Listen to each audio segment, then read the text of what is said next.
first hearing in the United States of America versus Donald John Trump is now history. If anyone has a good inkling of what might be going on in the mind of the former president, it will be my next guest, former Trump attorney and fixer Michael Cohen, the author of the book Revenge: How Donald Trump Weaponized the U.S. Department of Justice Against His Critics.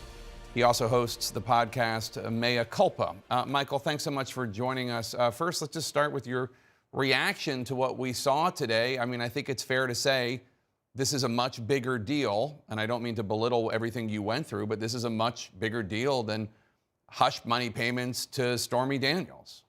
Yeah, so first of all, good to be here with you, Jake. Wish I was there with you in D.C., but today's like a bittersweet day. If you think about it, the fact that a former president now federally indicted, whereas the Alvin Bragg case is a state indictment.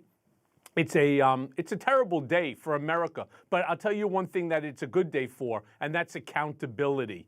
Everybody believed that Donald Trump was going to escape all of the accountability, whether it's the hush money payment, whether it's this matter, whether it's going to be the Georgia case. Nobody thought, especially Donald, that he would be held accountable. And today goes and shows you that truly no one is above the law.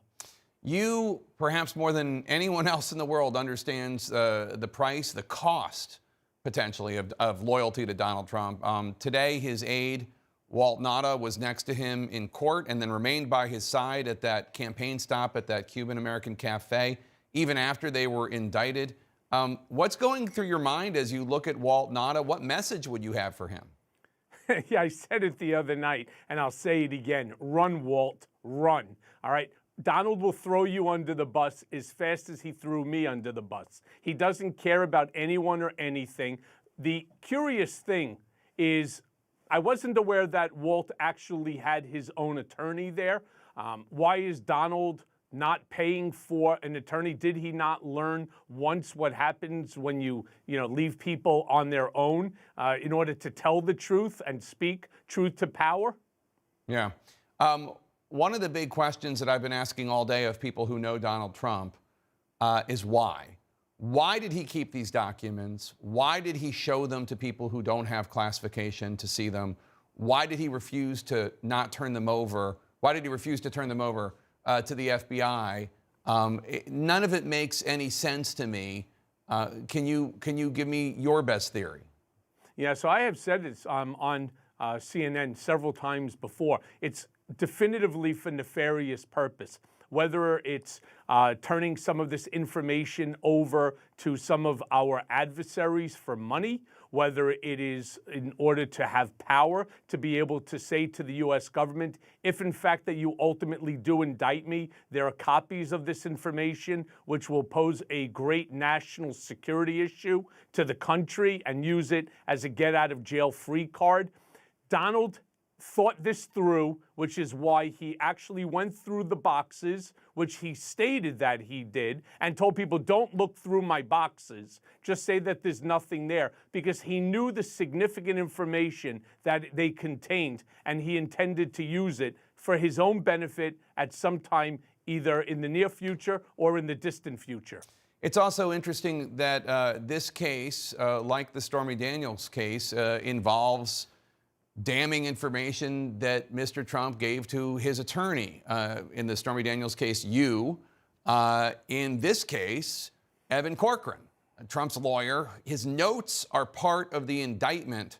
The allegation of Donald Trump telling his attorney to do things that are illegal. That must have resonated with you. Well, it did, and Evan Corcoran will ultimately do the same thing that I did. He will come forward and he will tell the truth, and people will criticize him for doing such. But it's at the end of the day, I didn't use the information in order to obtain any benefit, despite what the Trump trash constantly likes to attack me on. That's not what I did. I realized that that I was going down for somebody else's behavior, and I was not going to allow history to remember me as the villain of Donald Trump's story. Given everything you've been through with the former president, what are the emotions going through your mind today? Not as an American, which you already talked about how bittersweet they are, but as somebody who, as Michael Cohen, as somebody who went through everything you went through. Is there a sense of vindication? Is there a sense of righteousness? What are you feeling? Well, it's not vindication, and I'm not elated over what I saw. I am happy.